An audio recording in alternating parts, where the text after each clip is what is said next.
O Bhagavad Gita, by which Arjuna was illumined by Lord Krishna himself, and which was composed of 18 chapters within the Mahabharata by the ancient sage Vyasa. O Divine Mother, destroyer of rebirth, who showers the nectar of oneness upon us. O Bhagavad Gita, my affectionate mother, on thee I meditate. All the Upanishads are the cows. The milker is the cowherd boy, Krishna. Arjuna is the calf, and people of purified intellect are the drinkers. The milk is the supreme nectar of the Gita. My salutations to the Lord, who is the source of supreme bliss, whose grace makes the mute eloquent and the crippled cross mountains. Hari Om Tat Sat. Okay. Arjuna had asked the question again, and going back many chapters ago, he'd asked this question of the Lord. He'd asked, how does the enlightened one, how does the one who's firm act? How do they look? How do they act? And here again, he's asked the same question, but now related to the gunas, the qualities of nature. How does the one who's transcended the qualities of nature act? So, and we're discussing.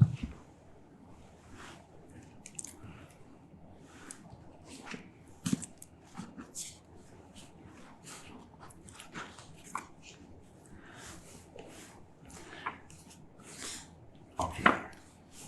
You go wherever you want to go.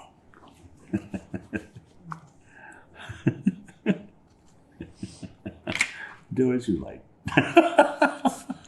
Like that.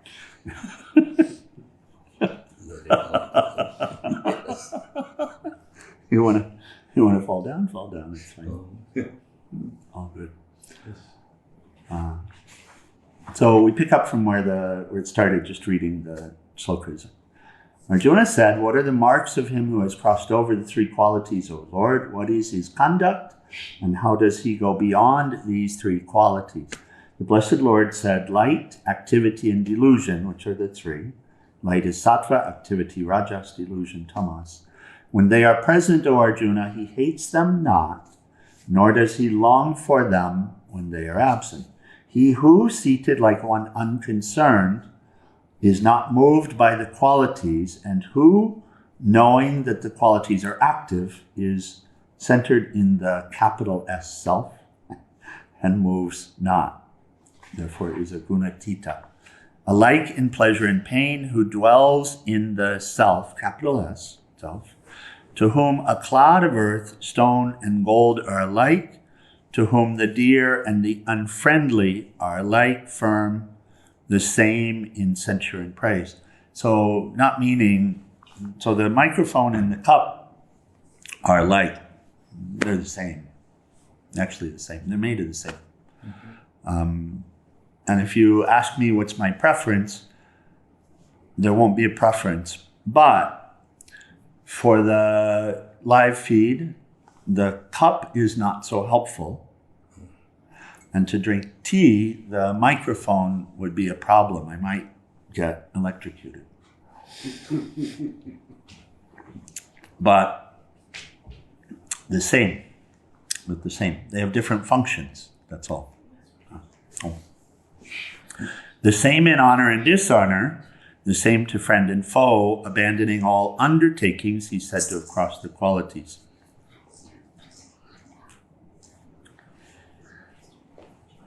So we can say undisturbed. It doesn't mean that the one who's crossed over will intentionally do evil. But it does mean that having acted or not acted as appropriate in the circumstances, sometimes we will be honored and sometimes we will be dishonored. right? So the same, undisturbed by it. And friend and foe, we understand, not doing special love for the friend and hatred for the foe. So not in ragadvesha. Abandoning all undertakings, meaning doing nothing for what? The fruit for yourself. For the fruit for yourself. Beautiful, Hara. That's it.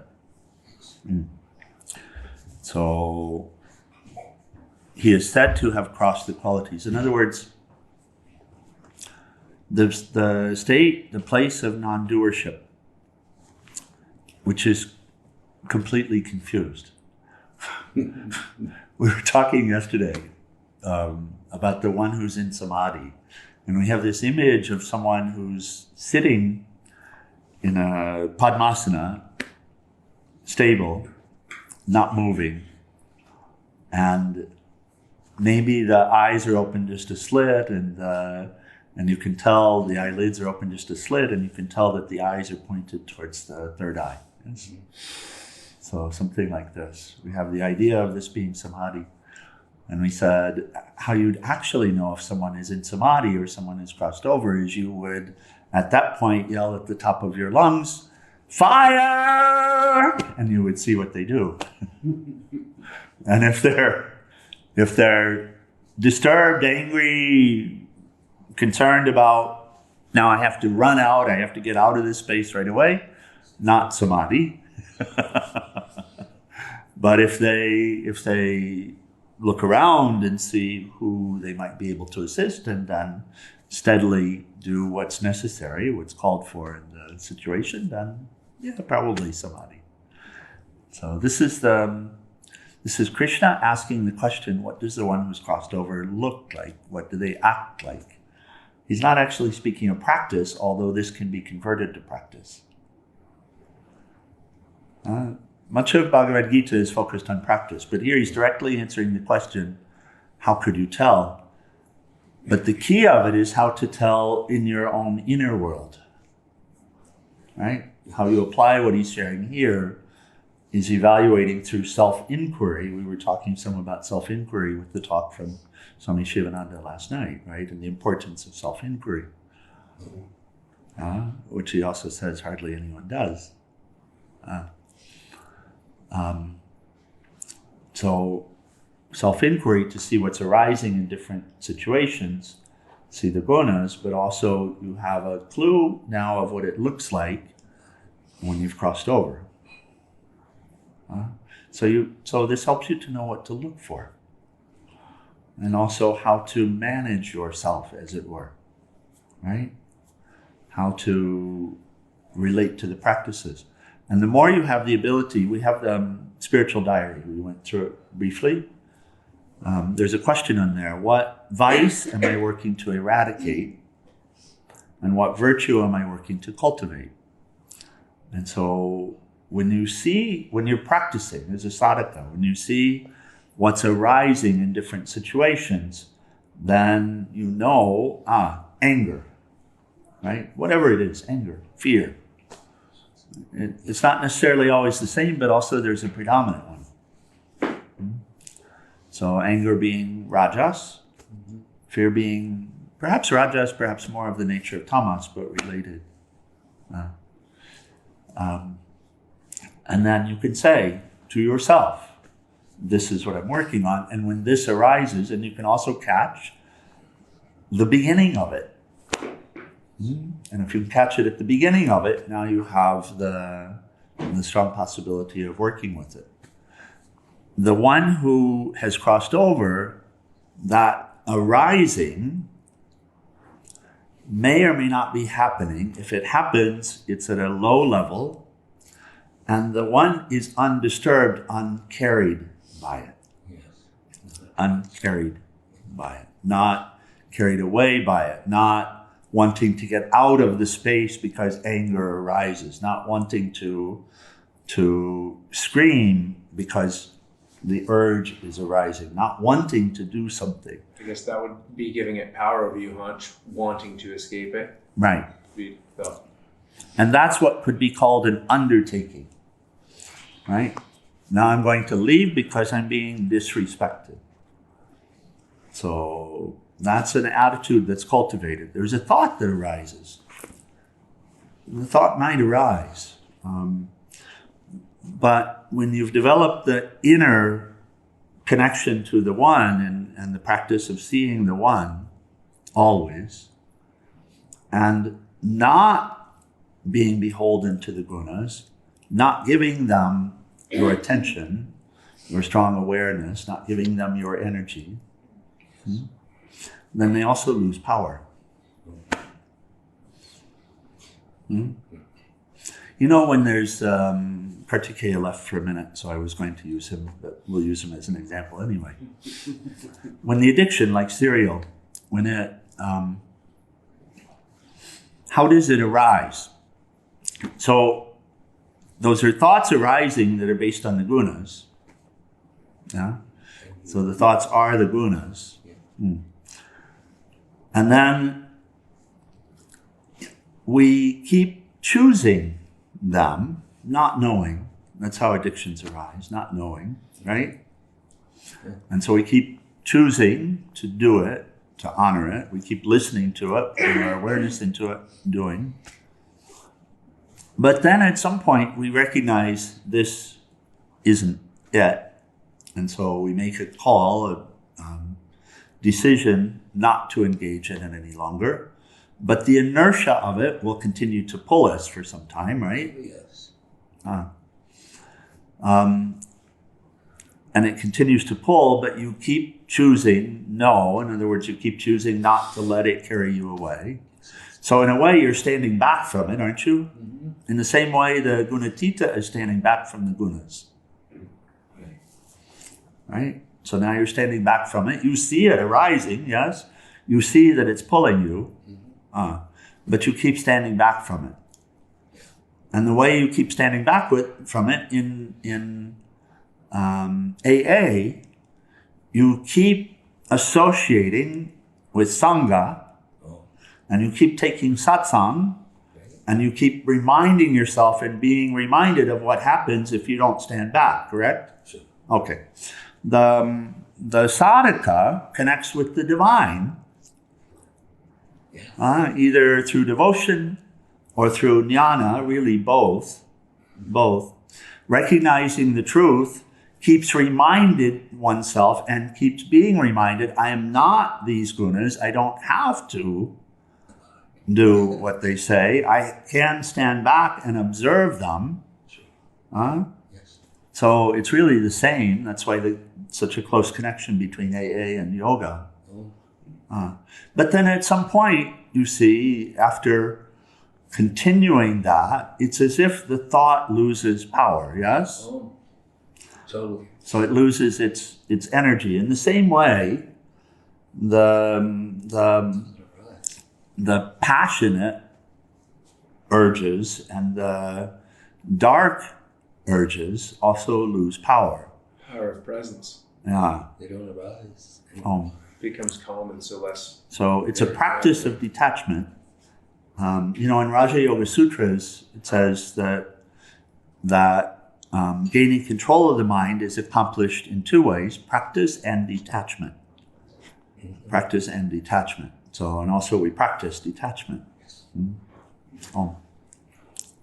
But the one who has transcended no longer has that connection, no longer is feeling the pull even towards this or towards that. Where someone would have said to you before, oh, how wonderful you are, how accomplished you are, or you're so pretty today, or oh my God, you're so smart. When someone says that, there's no feeling of being great. But by the way, it has to be still trained. This is Swami Shivananda's SB40. Should be 40, where he would go back after these programs and hit himself on the shoe and talk with the ego and work with that. So practice. And by the same token, someone who doesn't say thank you when you do something for them, and there's a thought that arises later, they didn't say thank you. And then the next time the urge comes to do something for them, the thought comes, but they didn't say thank you last time. And then you do the good thing after all. Huh? And 5 times later, I'm not doing it now because they never say thank you. So those are arisings happening within the psyche, yes? The one who has transcended is not concerned about that. What's the quote from Mother Teresa? Do you remember it, dear offhand? We have it here somewhere, but it's not in the... it is. Is that it over there? Shivadas, please go see. Not practical wisdom? No. Right? No, behind you. Behind you. Right out. No, not to the right of the fire extinguisher, sorry. What is that? That's St. Francis. Okay, thank you. I love the outcome of this. Okay. St. Francis, good. Too. That's really good. St. Francis, good. Okay, we have to do this. We have to do this because it speaks to the gunatita.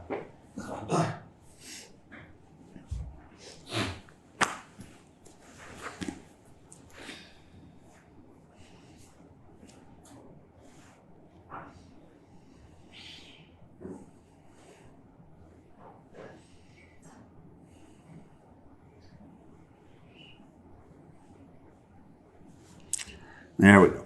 Practice and unattachment, you said. Right?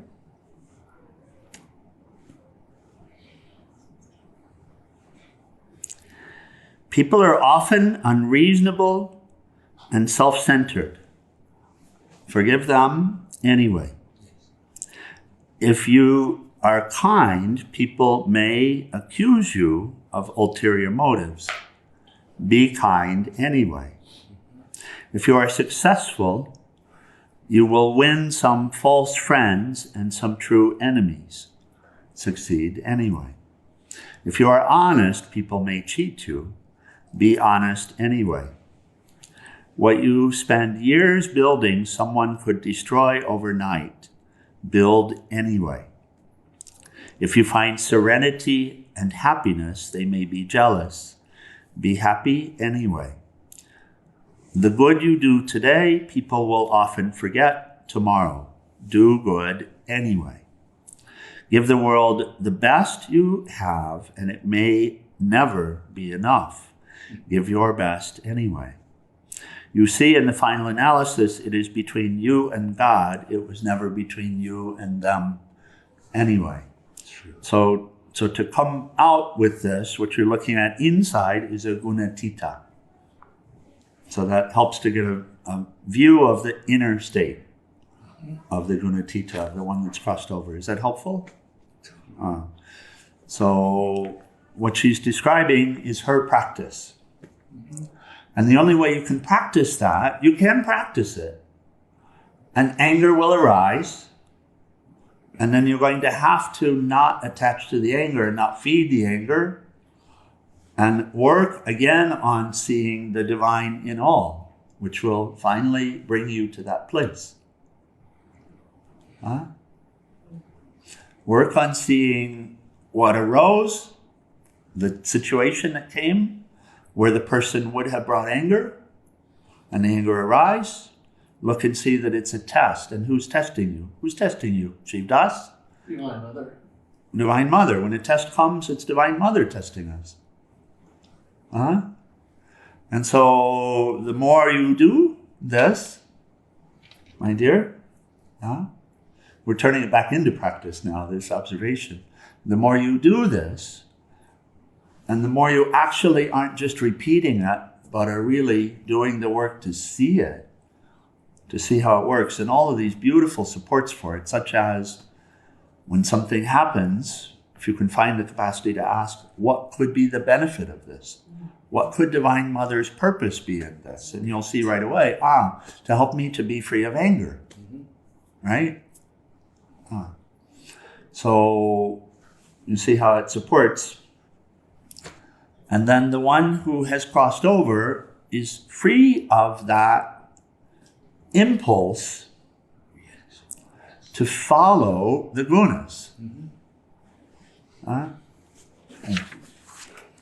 Okay.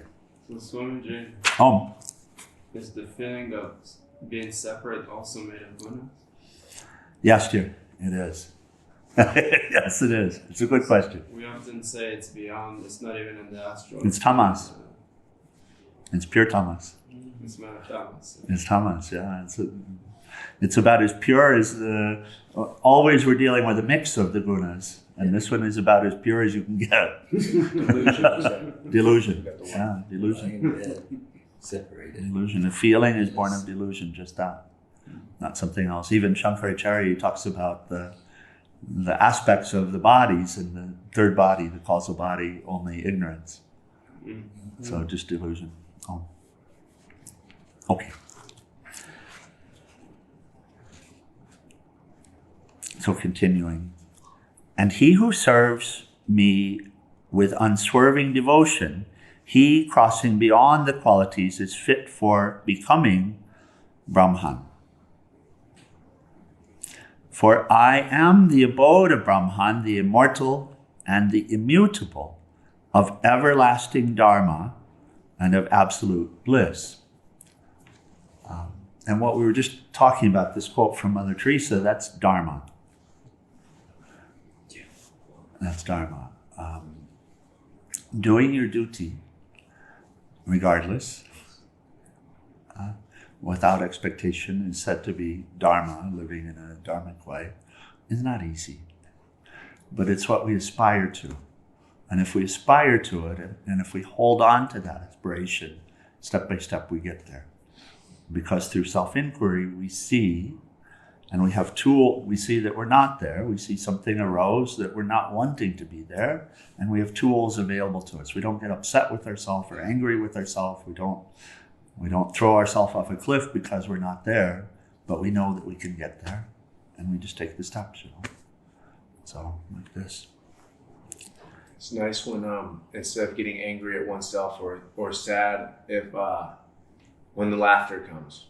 Yes. It's a blessing. Yeah, and the laughter is more a soul quality, interestingly enough.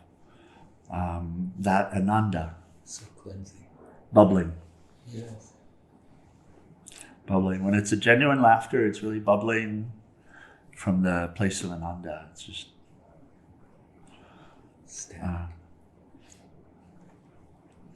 okay, and last is this. So these are the last two shlokas for the yoga of the three gunas. And he who serves me with unswerving devotion, he crossing beyond the qualities is fit for becoming Brahman. For I am the abode of Brahman, the immortal and the immutable, of everlasting Dharma and of absolute bliss.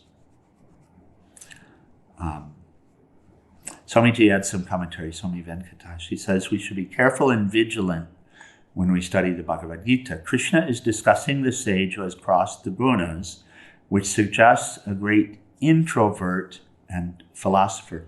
Introvert not in the sense that we might have heard or thought of, but introvert meaning one who's brought their awareness inside, but not just inside themselves, not in a limited sense, inside so that they see you at a deep level, at a real level, or anything else here, so that they see the essence of it. That's what he's meaning by introvert. So instead of focused on the shapes and the appearances and how you sound and judging, this way, looking at the essence. So he suggests a great introvert and philosopher. And philosopher relating to being able to see the lessons. being able to see the meaning of the things that are happening. Not at a surface level, but seeing the movement towards peace and freedom that all of us are engaged in, and seeing how what's happening relates to this, and how it can be supported, right? So philosopher in this way. But he does not want us to forget that that is only one aspect of the yogi's life. Even such an evolved yogi does not cease to serve. When one attains the state of non-attachment to the guna that constitute the body still continue to operate, while the detachment directs them along useful channels to do the divine will. So in this case, and I'll read this one more time, in this case, detachment meaning detachment from the little I, right? Self-seeking. The doership, doing something for me, getting something for me. So here, and he's describing beautifully an inner state as we become light. When one attains the state of non-attachment to the gunas that constitute the body still continue to operate. Sattva, rajas, tamas, there. They continue to operate. But they don't operate in their old ways. They continue to operate. And what's causing them to change the way that they operate is the detachment directs them along useful channels to the divine will. In the past, ego, as it were, was putting the gunas to use. Oh, yeah. But now, without the personal interest, personal need, then the function of the gunas become more according to the divine will, as opposed to the self-centered, the individual will. It just so happened. And then he says, but service itself is never given up, neither is single-hearted devotion to the Absolute. This synthesis of wisdom, action, devotion leads the aspirant to the Absolute, Brahman. He says, do not discuss Brahman. As our master often said, to define Brahman is to deny Brahman. Truth is very indescribable. It is so indescribably simple that every description complicates it. But the vain human intellect cannot desist from attempting such description and definition. Krishna tells us here, all right, if you must say Brahman is absolute, infinite existence, knowledge, bliss, supreme peace, and eternal bliss, go on, but I am the abode of Brahman. Okay, that's the close of the 14th chapter. And so we read this. Thus, in the Upanishad of the glorious Bhagavad Gita, the science of the eternal, the scripture of yoga, the dialogue between Sri Krishna and Arjuna ends the 14th discourse entitled The Yoga of the Division of the Three Guna. And we'll begin a new chapter tomorrow morning.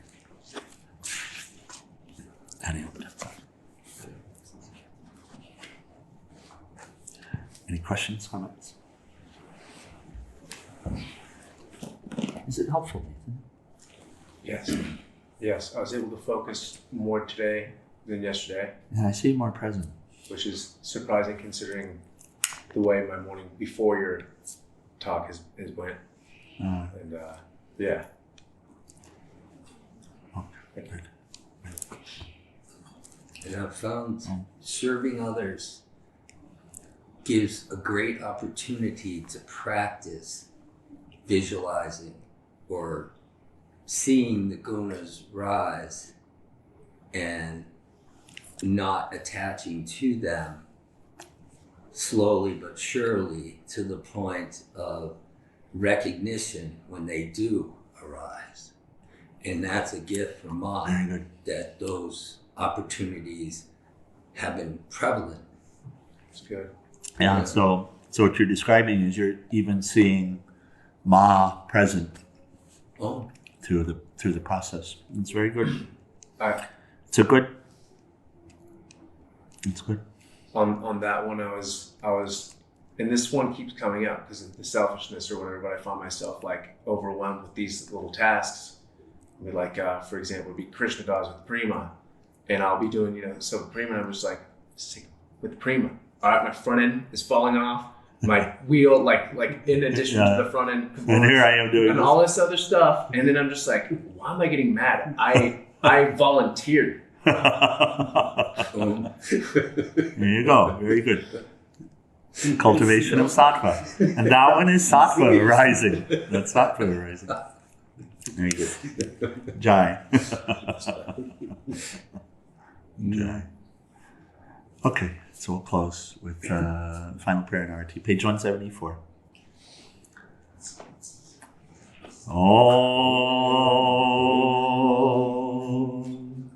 Om Trayambakam Yajamahe Sugandhim Pushtivardhanam Orvai Rukmeva Bandhanan Mritor Mokshiyamamritat Om Trayambakam Yajamahe Sugandhim Pushtivardhanam Orvai Rukmeva Bandhanan Mritor Mokshiyamamritat Om Trayambakam Yajamahe Sugandhim Pushtivardhanam Orvai Rukmeva Bandhanan Mritor Mokshiyamamritat Om Sarvesham Swastir Bhavatu Sarvesham Shantir Bhavatu Sarvesham Purnam Bhavatu Sarvesham Mangalam Bhavatu Sarve Bhavantu Sukhinaha Sarve Shantu Niramaya Sarve Bhadrani Pashyantu Makashi Dukhabha Bhave Asato Maha Satgamaya Tamaso Maha Jyotir Gamaya Mritor Maha Mritam Gamaya Om Purnamida Purnamidam Purnamudashyate Purnasya Purnamadaya Purnameva Vasishyate Om Shanti Shanti Shanti. O adorable Lord of mercy and love, salutations and prostrations unto Thee. Thou art omnipresent, omnipotent, and omniscient. Thou art Satchidananda. Thou art existence, knowledge, and bliss absolute. Thou art the indweller of all beings. Grant us an understanding heart, equal vision, balanced mind, faith, devotion, and wisdom. Grant us inner spiritual strength to resist temptation and to control the mind. Free us from egoism, lust, anger, greed, hatred, and jealousy. Fill our hearts with divine virtues. Let us behold Thee in all these names and forms. Let us serve Thee in all these names and forms. Let us ever remember Thee. Let us ever sing Thy glories. Let Thy name be ever on our lips. Let us abide in Thee forever and ever. On below Sakura Shivananda Maharaj Ki, and for all of the saints and sages of all the traditions. Jai. Om Namah Shivaya. Let's rise for our